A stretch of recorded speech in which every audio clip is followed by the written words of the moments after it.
My lords, I preface my remarks by noting that I have had 2 vaccinations, which I got at the earliest opportunity, and recommend that everyone who possibly can do the same. What we have here in this small but extraordinarily significant regulation is a collision between the government's social care policy, the one we were told was clear and prepared 2 years ago, but which we've learnt this afternoon is now not expected to be unveiled until the autumn, and its COVID policies. These are 2 areas of the greatest government failure, 2 areas of confused, confusing, contradictory, and clearly disastrous policies, which when put together in this regulation, produce what could be a disaster, as well as a severe procedural tangle. The likely outcome of this policy is a dangerous diminution of care provision for some of the most vulnerable in our society, and great distress, worry, and possibly loss of employment for those, mostly low paid, too often insecurely employed, mostly women, many of them from minoritised communities, who care for them. As is all too often the case, I regret that the regret motion on which I'm speaking in support, and which the Green Group will be backing, is only that, and not stronger. In this, I may be in rare agreement with the noble lady Baroness Noakes. Nearly 2 years ago now, the first vote that I took part in your lordship's house, yes, that strange archaic procedure of trooping down long corridors, attaching myself to another peer to check I was heading in the right direction, was a regret motion. That peer, a Lib Dem, kindly explained to me that this was a vote, but it wouldn't change anything, to my considerable disappointment. We talk a lot about affirmative and negative instruments, wrestle with the government about converting the latter to the former. But really, if we're not prepared to stop something that's actually so clearly wrong, as chaotically mismanaged as this, should we not be thinking about what's askew with our constitutional arrangements? Those antique, accidentally accreted structures that we've managed to demonstrate through the COVID-19 pandemic can be quickly modernised when there's the will. Now, I'm sure many noble lords will have received, as I did, a briefing from Neil Russell, Chairman PJ Care Limited.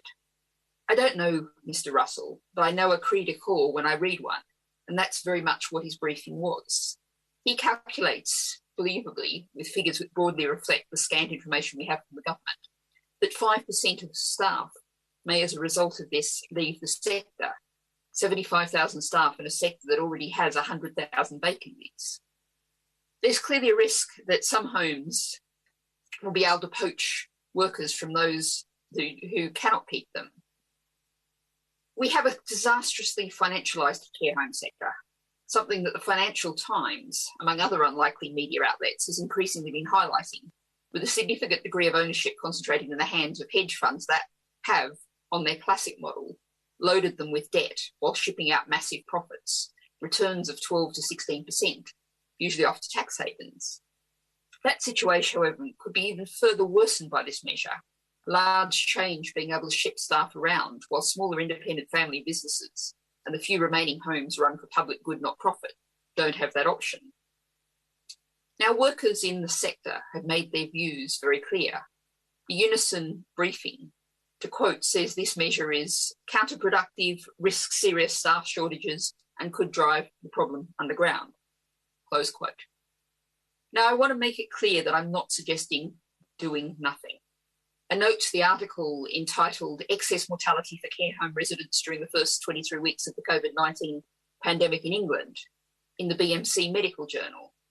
Up to the 7th of August 2020, there were, tragically, nearly 30,000 excess deaths in all care homes. 65% of those were confirmed or suspected COVID-19. To protect the residents of care homes, as the government so comprehensively failed to do last year, at exactly the same time when Germany was applying strict testing and quarantine requirements for residents returning to or entering homes, meaning far fewer deaths, is obviously crucial. But the London School of Hygiene and Tropical Medicine study, to which other noble lords have referred, emphasises the importance of COVID-19 vaccination remaining voluntary. It says, feeling pressured has damaging effects, eroding trust and negatively affecting relationships at work, and often exacerbating COVID-19 vaccination concerns and hardened stances on declining vaccination. That's not surprising.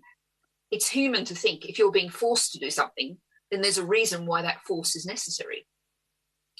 Many, presented with the evidence and given time to think it over, are likely to come on board, the right way for any medical procedure to be given, with full, informed, genuine consent. Now, Unison presents a half-page list of useful voluntary measures that could and should be undertaken, and I particularly highlight the need to remove any financial disincentives. Now, I started with my personal experiences. After both doses, I felt pretty rotten for 3 or 4 days and less than perky for a few more. I say that not as a discouragement, but as an honest account. That's the kind of honesty we need to build trust and confidence. It's obviously vastly preferable to catching COVID or passing it on to others. But I'm lucky. I have a job where I can mostly work sitting down, or if I suddenly need to bail out of a day, I can. For a low-paid care worker, one struggling to pay the rent and put food on the table, and knowing vulnerable people depend on them, those luxuries are not available. We need to make sure people can choose, people who work in care homes can choose to have these vaccinations, my lord, not be forced into them.